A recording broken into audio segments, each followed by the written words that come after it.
और महाराष्ट्र की राजनीति में उस वक्त अचानक से सरगर्मी बढ़ गई जब राज्य के दो धुर विरोधी नेता सीएम देवेंद्र फडणवीस और शिवसेना प्रमुख उद्धव ठाकरे एक ही फ्लाइट में सफर करते हुए नजर आए।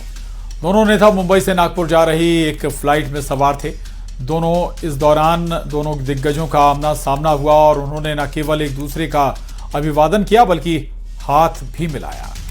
इस मुलाकात की तस्वीरें सामने आते ही राजनीतिक गलियारों में अटकलों और चर्चाओं का दौर शुरू हो गया। भले ही इस तस्वीर ने सियासी पंडितों को चर्चा का नया मौका दे दिया, लेकिन दोनों पक्षों के नेताओं ने इसे एक सामान्य शिष्टाचार भेंट और महज एक संयोग करार दिया।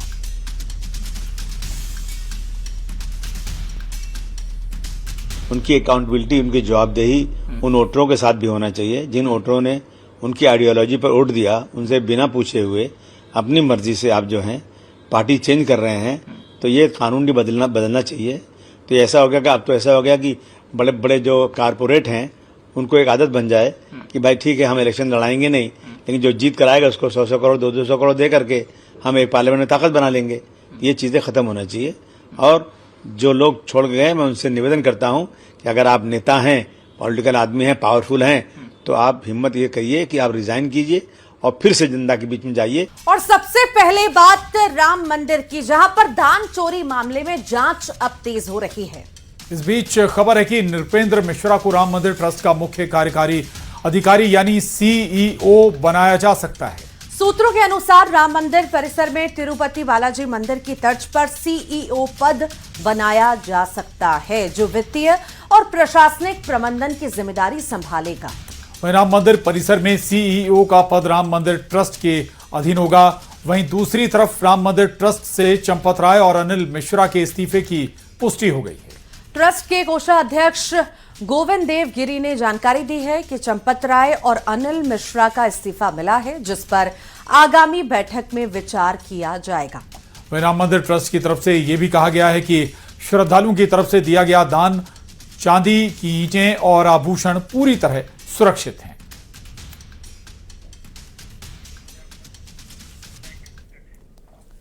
और राम मंदिर दान चोरी के बीच न्यूज 18 से खास बातचीत में चंपत राय के शिष्य नरेश चौहान ने अपने गुरु का बचाव किया। उन्होंने कहा कि चंपत राय ने पूरी जिंदगी समाज और राम मंदिर आंदोलन को समर्पित की है। नरेश का दावा है कि चंपत राय के नाम न कोई संपत्ति है, न घर और न ही परिवार। उन्होंने दान घोटाले से जुड़े सभी आरोपों को निराधार बताया।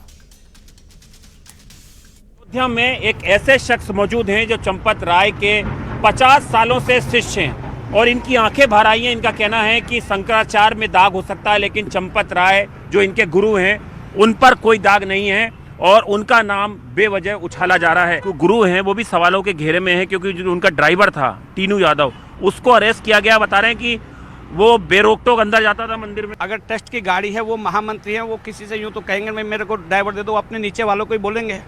मानते हो? नीचे वालों ने किसी ने दे दिया होगा भाई ड्राइवर है, अब वो उसके अंदर चोरी की, उसने डाका डाला या कोई बात करी है, उन्हें कब पता चलेगा? जब जो था ऑडिट हो रही होगी कोई। तो इसका नाम क्यों आ रहा है चंपत राय जी का?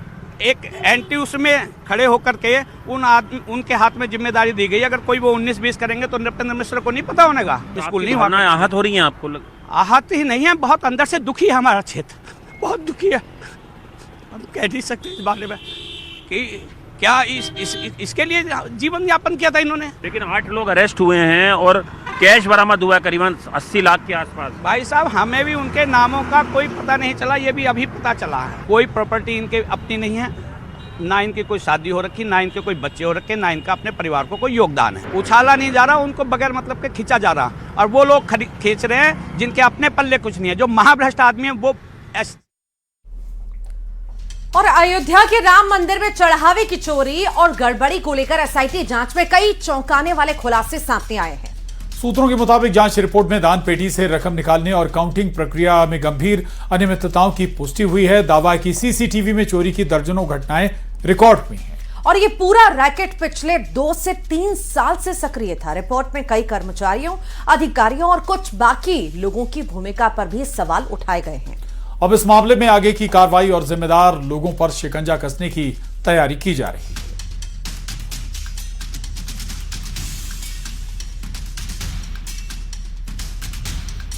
देखिए, चंपत जी के बारे में जब भी ये सवाल खड़े होते हैं तो मैं तो असहज हो जाती हूँ, क्योंकि उनकी निष्ठा, उनका समर्पण हम लोगों ने लंबे काल तक देखा है, उनके परिश्रम को भी देखा है। लेकिन वही वाली बात है कि कभी कभी ऐसा होता है कि चंदन के वृक्ष पे भी सर्प लिपटे होते हैं जो अपने विष का त्याग नहीं कर पाते। आसपास वाले लोगों ने इस तरह का दुराचरण किया कि एक ऐसे व्यक्ति को भी प्रश्नों के कटघरे में आज हम खड़ा देख रहे हैं, जो देख के अच्छा नहीं लग रहा।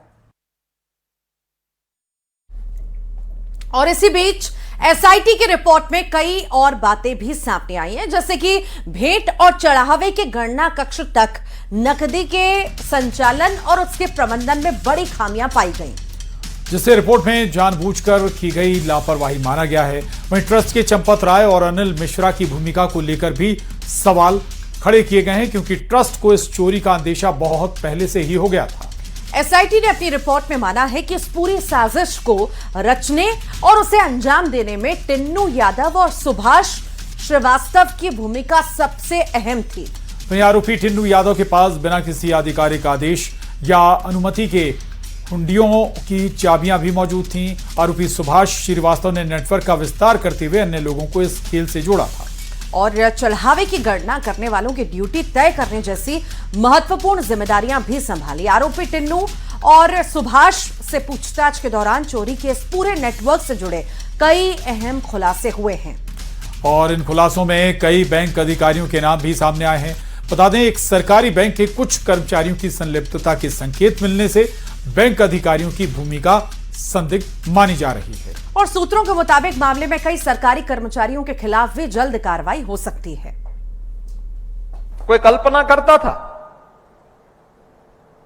कि अयोध्या में श्री राम जन्मभूमि का विवाद समाप्त हो पाएगा?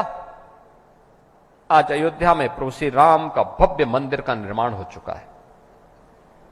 लाखों श्रद्धालु अयोध्या धाम में आ रहे हैं। काशी में काशी विश्वनाथ धाम का निर्माण हो गया है। विंध्याचल में मां बिंदुवासिनी धाम का निर्माण हो गया है। हजारों वर्षों से चली आ रही कुंभ की परंपरा आप देख रहे होंगे, कुंभ हजारों वर्षों से हो रहे हैं, लेकिन दिव्य और भव्य कुंभ भी हो, यह पहली बार हो रहा है। कुंभ स्वच्छ भी हो, स्मार्ट भी हो, यह पहली बार हो रहा है। पिछली सरकारों ने कुंभ को भगदड़ का, कुंभ को अव्यवस्था का, कुंभ को अराजकता का, कुंभ को गंदगी का पर्याय बना दिया था। Those who believe and those who have faith gave donations and now those donations have been stolen. I think it is tragic. I think it is shameful and the government needs to inquire into what has happened, how it has happened and why it has happened.